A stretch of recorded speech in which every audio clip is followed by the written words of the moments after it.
Hey, so again, thank you for joining me today. Apologies, I'm in the middle of like the biggest fucking work binge of the past few months, but this is great. I loved your book. I wrote kind of a long rambling question I'd like to start off with, and then maybe we can just go from there into a more organic conversation, if that's cool with you.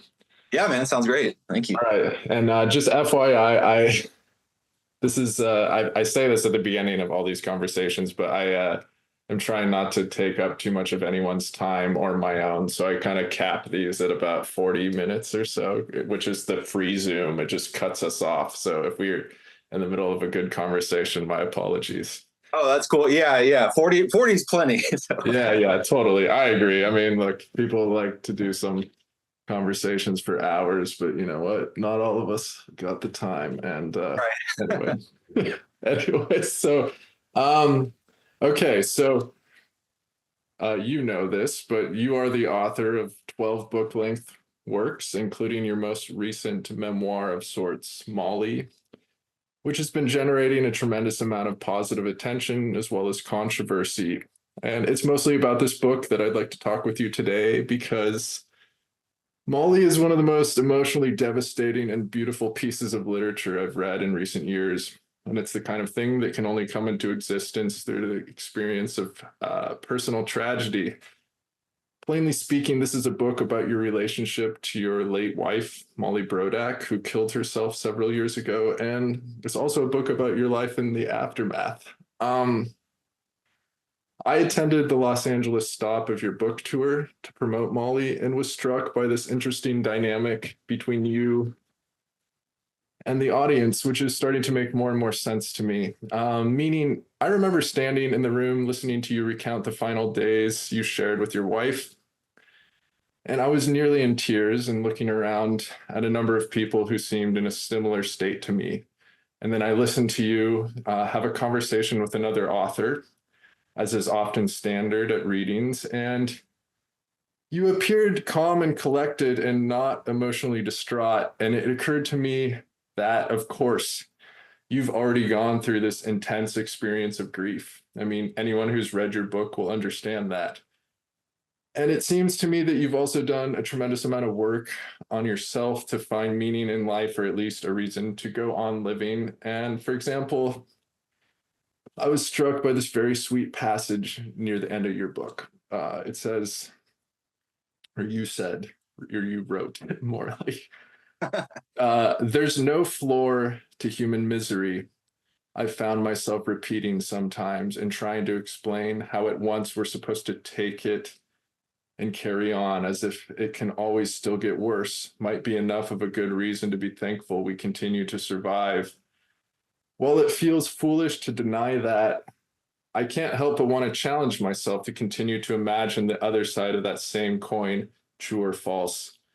The ceiling of one's joy is in the mind. It can always be raised higher. I was hoping you could speak to the experience of sharing a book like this in public, whether that be at a reading or in an interview or conversation like this, wherein most people you're interacting with are being introduced to possibly the most painful part of your life. I feel like this must be viscerally disarming for those you're talking to, myself included. And yet you're cast into this role of repetition, of speaking over and over about this trauma, but like as something that happened in the past that you've kind of already had to work through to some degree. Anyway, we could start there. Yeah, yeah. I like that. I like that, like spreading out of those ideas, because I think it's something I almost like, I've lived inside the contents of this book. I mean, this book is literally drawn out of life in a way that like memoir and nonfiction feels not always so drawn, because like at least you give yourself time to get distance, and then you can think about it more clearly. I think people think that that's the value of nonfiction, is like, I have gone through this and now I have this thing to tell you. And for me, it was like I didn't know what I had to say about it. I knew some of the strands, but I had to like. I think the making of the book out of life is a totally different process than learning to survive and wanting to survive. So to me, I mean, to go back to your question of like being free with it on stage and other people are being moved, it's like I've had to live inside this day in and day out for 4 years. So to me, I've talked about it and thought about it and processed it and written about it and read about it so much that it feels like a limb, you know. So it's like, oh, you have a problem with my like haggard limb, but I don't. Um, and so I think it's harder. I mean, at least in a lot of these events where people are being put on the spot and forced to go there with me, it's harder for them than me because, yeah, in processing it as life experience, I lived it in loop. You know, I've gone through so many of those scenes in loops, particularly the ones that don't have an answer, is like trying to remember them. And like sometimes my therapist would say it was like cutting because like in the beginning, I would just like, I'd want to like close the whole world out and go back to that day that the book begins describing, you know, and like relive over and over again, almost like how did this happen and what could I have done differently? And you realize you can't, it's the past. It's not, it's a static thing now. And in the present, it's no longer static. So I think like taking that out to people, it feels like a duty on one hand in that I chose to write a book while I'm still in grief, you know, like I wanted to write it while still in grief. I wanted to write it while still confused because I felt the further I got away, the less I'd remember it as it was. And the more I would have built these other scaffoldings, therapy, but also just like life getting distance and for, you know, like I don't know. So after all this stuff has kind of happened, I've started to realize like, wow, I spent all this time on the book over the last 4 months, and I stopped kind of remembering what the life was. And it really kind of drew a line between them. Like the book is not my life. It's not Molly's life, but it's my attempt to claim any amount of information that I can get out of there to tell people what happened to me, you know? So, so it's like, I don't know, it feels really unlike any other book I've ever had to like go be that person for, you know? Absolutely. I'm wondering if this has changed not only your like aesthetics in terms of writing, but like the way you approach a book, because it seems like I'm not hyper familiar with a lot of your prior work, but I have a couple of your books and they seem kind of like horror adjacent, at least. They're very violent, there's kind of experimental, they're kind of like intellectual as well. And not to say that this book wasn't intellectual, but sort of reading it, it was like, God, it just seems that the process of writing this book in particular has to be so different. I'm someone who's like focused on auto fiction a lot through my life. And in recent years have like written about like traumatic things that have happened to me, but I also often hype them up with all this like extra stuff so they become more extreme. And that's maybe like an emotional extension or like trying to figure something out and push it to the limits. But then it's like you are hit with this life experience that kind of seems to supersede like anything that you were like coming up with in the past, even if some of the shit in your other books is like maybe more extreme in like the world is ending kind of way. I mean, this has to be maybe worse than that to go through because like, you know, all our imaginations in like a horror movie way are still kind of fun, right? Yeah. And I'm wondering if like going back to like that kind of material that maybe feels like nostalgia or something that was like an influence for you when you were younger is like almost doesn't matter anymore. Or I don't know, what do you feel about that? Like going back to that kind of work? Or Yeah, are you planning to do it? I like the question a lot because yeah, if you compare where I am now in my past, I like you. I often didn't even know what was motivating me. I just felt rage or a desire to grab the world by the face and say, "Listen to me," you know. But it was like before my parents got sick and before Molly died, I understood that intellectually and artistically, but I didn't really like touch the darkness so much, you know. I didn't throw. I tried to throw myself in there, but you can't. Like, you know, like it is more intellectual and it is aesthetics, and you can kind of glean that from being a person who's interested in art and life and experience. But like, there's no comparison to how hard this Molly book was to write versus those, because that, yeah, you have fun, you bring in aesthetics, you do weird shit, you're like opening doors to see what's behind them half the time, Right. and like this was like, I know what happened. Now, how in the hell do I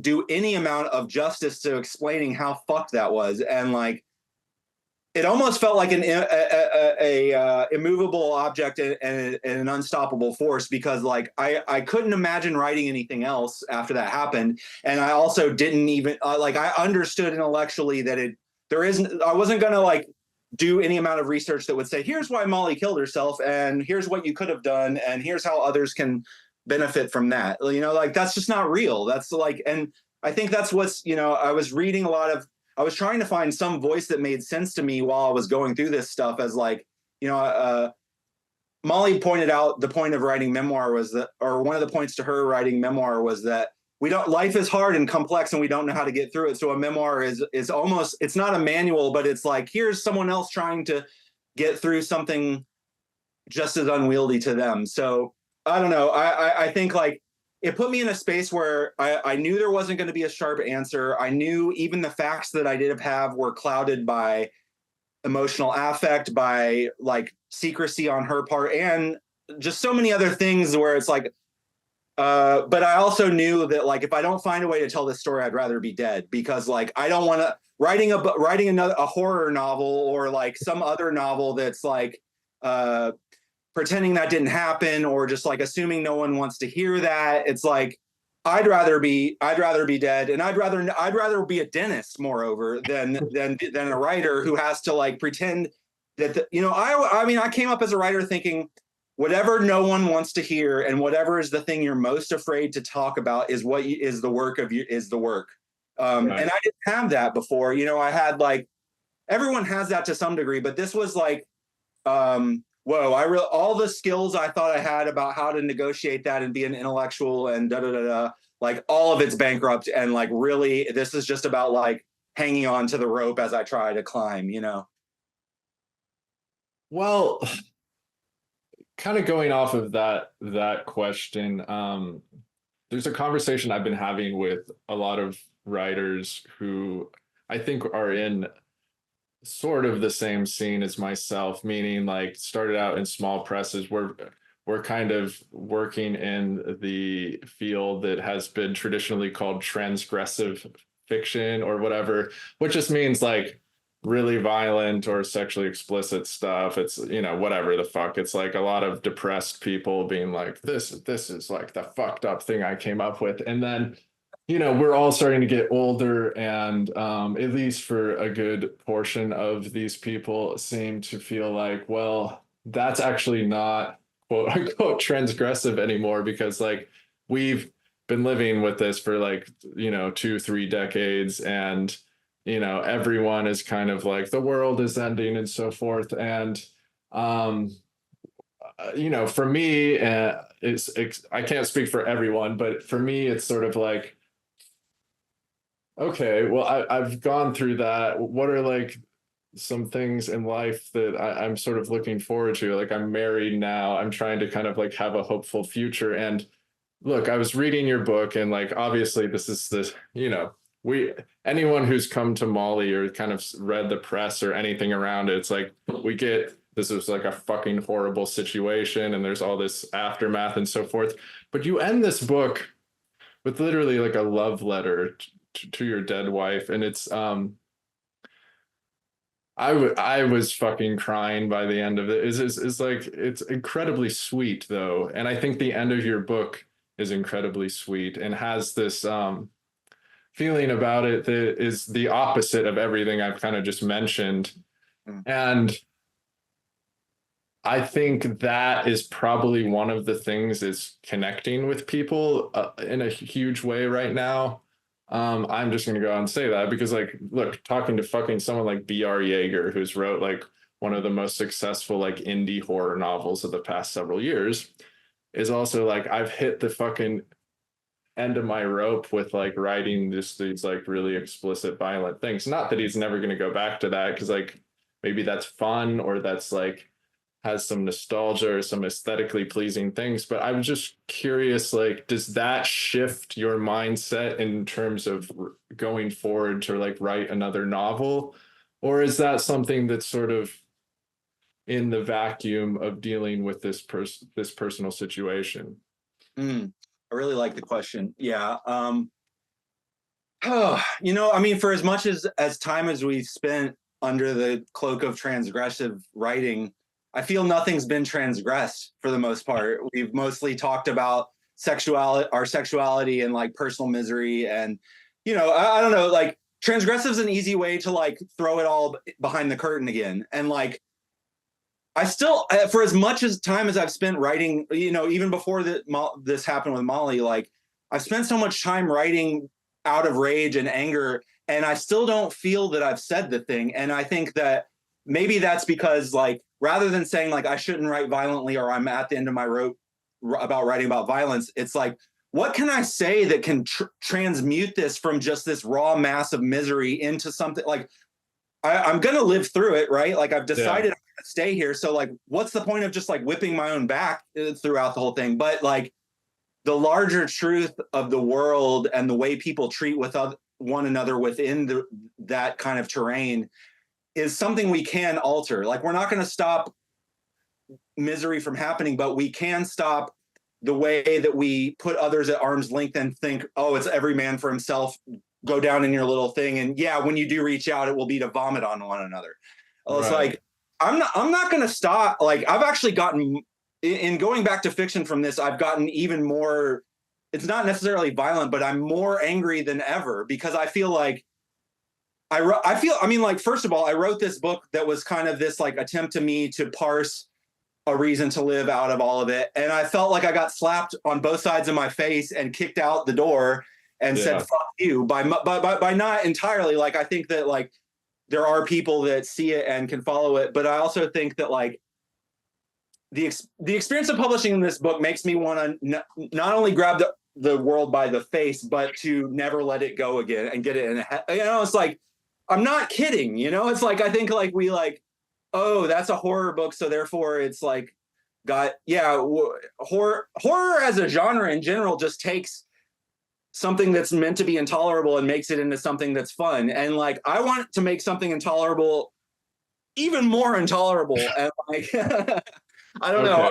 But that, I mean, to me, like by the end of Molly, though, it's like, it's almost like a pulling off the wig. You know, I think like, hey, we all dress up and we try to replicate these things that we see as horrors in the world, but like, we're still human at the end of the day. So let's stop being in a parade and really like do real work. So I think like not throwing out the need to respond to the world's violence with something, but being more precise and honest with oneself that you're not the end all be all. And like, I don't know, like whatever we've been doing hasn't really changed anything. You know, so.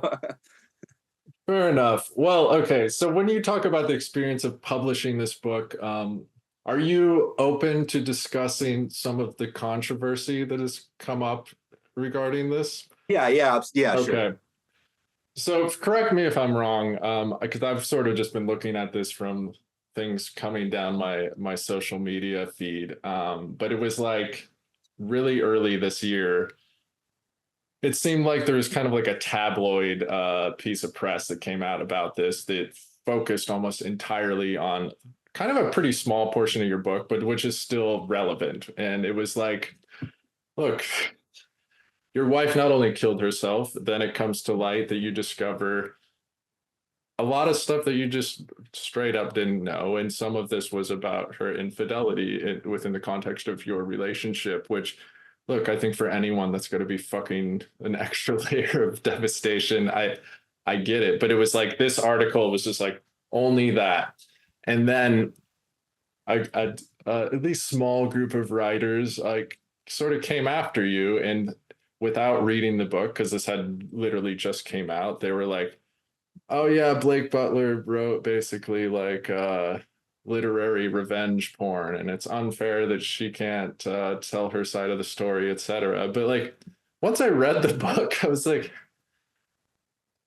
yeah, I thought that was probably the most unfair treatment of it. At the same time, I feel like they almost gave you a little gift unknowingly, because it's like to get anyone to pay attention to a book in this day and age is very difficult. And I think if we look back to like some of at least my heroes from the 90s or even earlier, it's like Dennis Cooper or Bret Easton Ellis, a lot of how they grew to be popular was like some small group of people being outraged. And back then it was like what, like second wave feminists or sort of like these politically correct like queer movements that thought Dennis Cooper was like doing a disservice to like the gay community or whatever because he was writing about like, you know, like necrophilia or something. But in this context, I'm curious what you think about this now, because I think a lot of that actually got people to read the book who might not have been interested otherwise.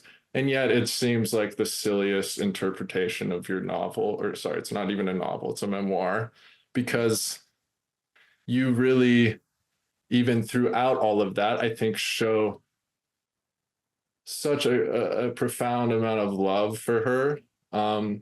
And, you know, obviously grappling with someone who hurt you in many ways, and you know, obviously couldn't deal even with being alive herself. But yeah, would you be willing to speak about that a little bit? Yeah. I'm in a different headspace about it when it was going on. I felt just so crazy that I didn't know what to do. But at this point, it's pretty straightforward to me. So I wrote the book knowing that there would be some probable flat back just because of the content level. But I also, and I question myself a lot, should I do this? It's in the book. It's do I have the right to say this? Right. And I just want to, like, before I start getting angry about what happened, I want to tell people, like, if you came home and your partner had killed themselves and you went through all that, and then you went in the bedroom where they spent a lot of their time and they had left all their journals that you had seen for 20 years throughout their life, and you'd seen a little bit of them, but you gave her that privacy, and yet, you know, like, that those books contain information about why she did what she did and show you a side of her that you didn't know.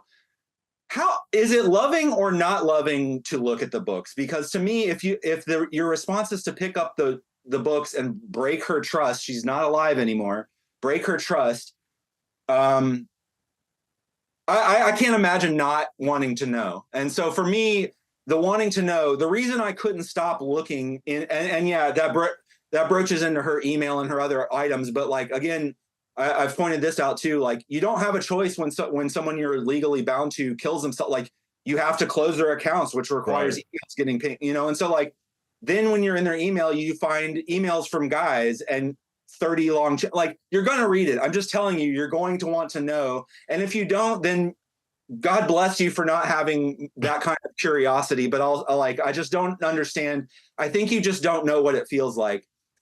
Lastly, coming out of that, like, I also knew Molly was an artist and she died in a specific way. If Molly was a homemaker and a baker and a teacher only, and wasn't an artist, and died in a car accident where it wasn't her fault, this book wouldn't have happened. You know, this book is about what happened to her and why she ended up the way she did, despite all her efforts to be something more. So I guess I'm saying all this to say, I knew why I had written the book, and I knew what the book was trying to do, and I had faith in myself for that. So, like, when those people started jumping on it, and I do think that the original pushback was licensed by the tabloids. Yeah, literally picking out the 10 pages that are near the last third of the book and focusing on that, because that's an easy way to be titillating and kind of do what you're saying, like draw in an audience. The people that took that and ran with it as a weapon against me did so completely in bad faith.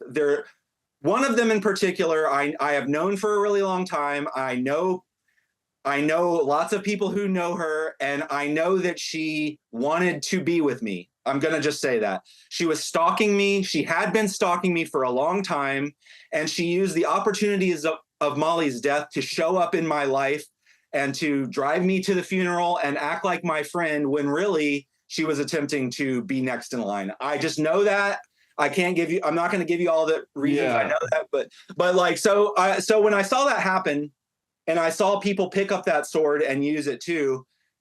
Well, first of all, the first thing that happens is I had spent 3 years in a place where everyone's trying to take care of me. They saw what happened, and I am the expert of my own life. I'm the expert of my life with Molly, and I know Molly better than all those people.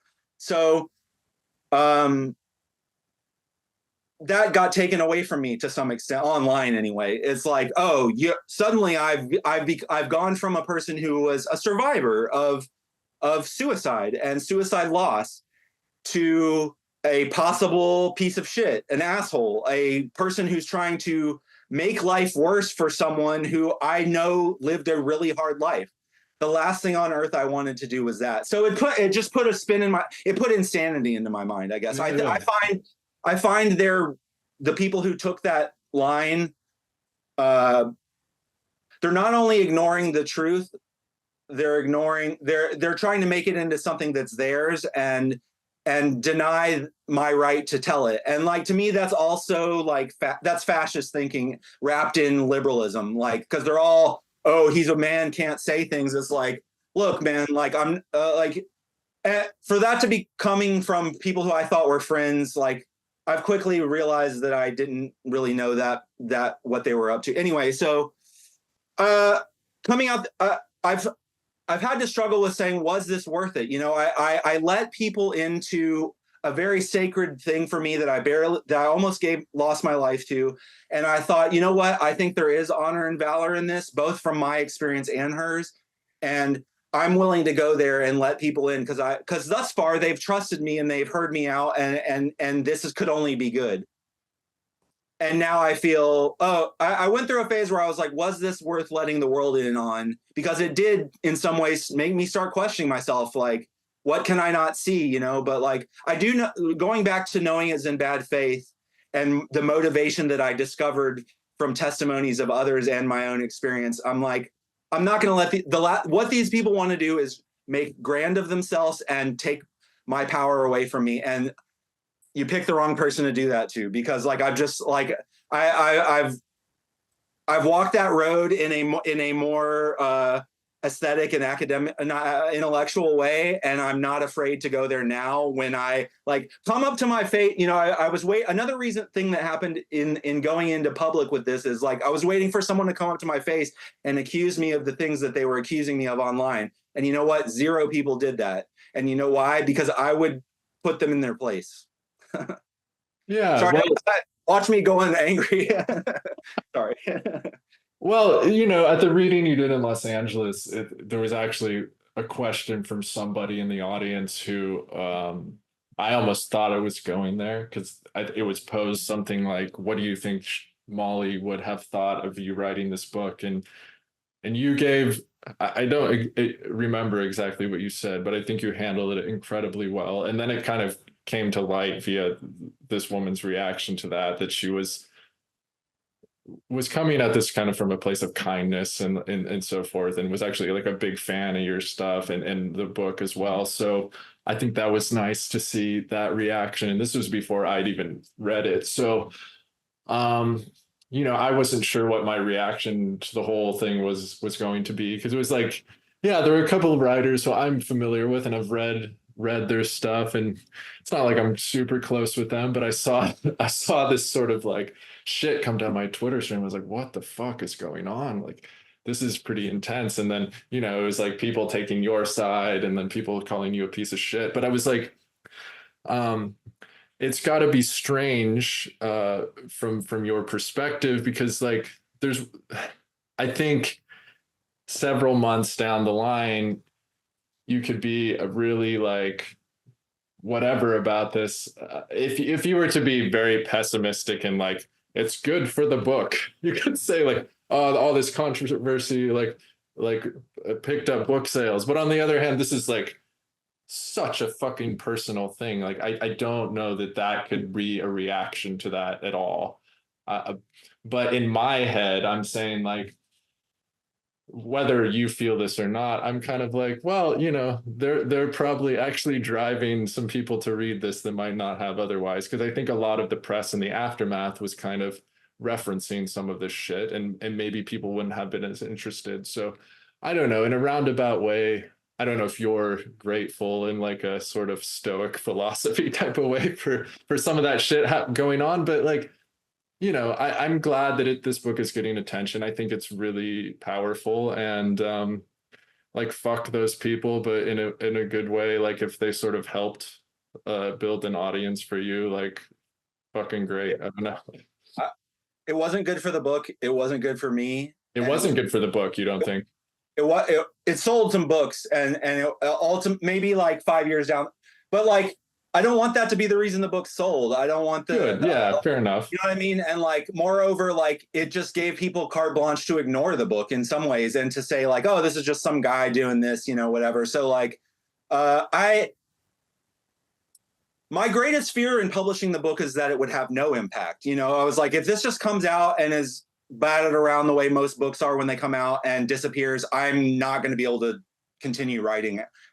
So I guess in some ways it did lift it into being forced into conversation, but honestly, like, and it got me a lot of positive press and attention, but like all the press that it got for the most part was about whether I was an asshole or not. So like, I'm fine with writing a book that doesn't sell. I'm less fine with being manipulated on the grounds of my own life. So like, I don't know which is worse anymore. I am grateful to all the people that I'm not grateful to the people that made this into a quandary, but I am grateful to the people that said, I don't know what to make of this other than to buy the book and read it. And across the board, anyone like that reads it in good faith and not with a chip on their shoulder at the beginnings, knowing that they want to hate it, that's made it worth it. So I'll give my thanks to those people that were willing to step past that. You know.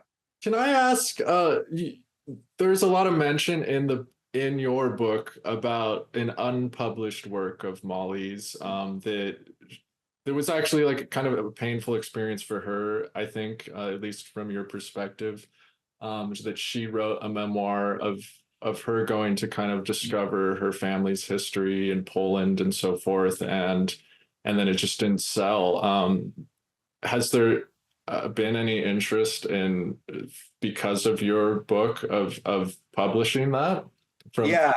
The conversation started. I mean, I had lined up a publisher for it with New York Tyrant before he died. So it was going to be published, but then he died. And so that dissolved. But there has been some inquiries. I mean, Bandit's back in print with Grove, like her memoir. It had been out of print, but that they are reprinting that. And yeah, there has been some inquiries. It's still kind of like exploratory, but like I would love to see both the memoir and a lot of her poetry that didn't get published made into books. And yeah, that conversation has been reopened. And I do think that, like, in spite of all the flatback about people worrying about this doing disservice to her or whatever, it's like, that's even disingenuous to me. It's like, she had an affair. She had multiple affairs, but that doesn't, you guys saying that I am trying to destroy her for pointing that out is you calling her bad, not me. Like I've forgiven that. You know, it's like, also the true tragedy is she lost her life and she didn't ever get to say what she wanted to. So yeah, like there is some coming, and I do see it as a sadness that it took her death to make that a conversation, and that just only feeds more vitriol into me when like it compared to Hughes and the situation is compared to Ted Hughes and Plath, because it's just not the same in any way, and like it's dehumanizing her as a person. And so like, let's get off that track of whether we have a right to do things. Like, what is this publishing conversation? We don't have a right to speak. It's like, who are these anti-free speech people that are leftists in the publishing world? Like, how do they have any friends? Well, I just want to say explicitly to you and to the world. I mean, the world who watches this is probably very small, but meaning that's actually a wonderful thing to come out of this. Meaning, if like, look, I wish it weren't the case that she took her own life, and that she found, some sort of a success or meaning or whatever that was to her. But the fact that like you can't change that, you wrote this book and all these people are upset or whatever. But like even me reading the book, like I had no idea who she was prior to reading your book. And now that I've sort of discovered her poetry nestled in there and some descriptions of her work, it's actually looks like something I'd love to check out. And like that wouldn't be the case otherwise. And I think that's a huge sort of I don't know what the right word, but it's like that's incredibly sweet and a kind thing to do to someone who you love to sort of look, this person was brilliant and had a lot to offer to the world, and that fucking sucks that she felt that she didn't have the ability to keep living. But like I don't know, I hope that book comes to be published somewhere and people go out and read it. I think that's actually quite a great honor to her. So um I don't know. Anyway, from my perspective, that is a huge act of love, and I think that's really cool. So we have about 3 minutes left here. I just if you want to say anything else, go for it. Yeah, Chris, thank you. Yeah, yeah. I mean, like, she is an important thinker, and that's one of the more. It's a tragedy that she didn't find the success in life, but that's also like anyone that does serious work knows that it's hard to get in that door. So, Right. So I'll continue to honor her as an artist, and I'll continue to miss her as a person I spend my life with. But like, I don't know. I keep coming back to the line of her saying everyone's life ends and mine is over now. It's like, is death something we have to fear to such a degree that we think the only way we can get meaning out of life is while we're alive? I don't know. I think there's more. This has opened my mind to like the possibility that death is more complicated than just the end on a roadblock. Even if there is nothing after death, it's still there's more work to be done, and it's beautiful that that's the case. And like, I wish she hadn't lost her life in the process, but honestly, I don't know that we were going to stop her from losing her life given the way she was raised. And like that's really moreover, that's not our question anymore. Our question is, where do we go? So so thanks, Chris, for like having me on to help broach that into the next phase, because I feel that there's Sure. much more to be done with this stuff. Okay, well, thank you, Blake, for speaking with me. This was great, and yeah, I don't know, I could go on talking, but we don't have the time. So I don't know if you have any last words, go for it. Otherwise, have a wonderful day. Oh, well, I'm just grateful to you and to anyone that's listened. So thanks a lot. And All yeah. right. Well, everyone, check out Molly by Blake Butler and all your other books. Take care. All right, man. Thanks, Chris. Have a good one. Bye bye.